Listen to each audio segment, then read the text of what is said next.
Let's talk about Santa. Most people think Santa Claus is a modern invention, maybe something dreamt up by advertisers or cartoonists. But Santa didn't start as a brand or a myth. He started as a real man living in the Roman Empire. In a coastal city called Myra, in what's now Turkey, there lived a Christian bishop named Nicholas. Very little survived from his own actual writings, but enough independent accounts agree on one thing. Nicholas was known for giving away his money in secret.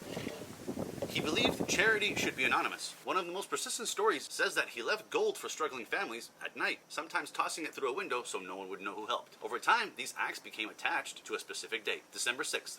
The day that Nicholas passed away. For centuries after his death, children across Europe received small gifts on St. Nicholas Day. This wasn't fantasy or folklore at first. Nicholas was still pictured as a bishop, still dressed in robes, and still part of church life. But as these traditions spread, they began to change depending on where they landed. In the Netherlands, Nicholas became known as Sinterklaas. He no longer lived in Turkey, in the popular imagination. Instead, he arrived by ship, rode a white horse, and appeared as a seasonal visitor who rewarded children. When Dutch settlers came to North America in the 17th century, they brought Sinterklaas with them. And this is where things really start to shift. By the early 1800s, Christmas in America wasn't the peaceful family holiday we know today. It was loud, chaotic. Writers and artists began reshaping the holiday into something more gentler and more domestic. St. Nicholas was stripped of his religious authority and turned into a character, someone safe, playful, and centered on children. That transformation solidified in 1823, when the publication of a poem called A Visit from St. Nicholas, it moved gift-giving from early December to Christmas Eve. It gave Nicholas a sleigh, reindeer, and a new personality. Cheerful, plump, and entirely secular. From that point on, the bishop was gone. What remained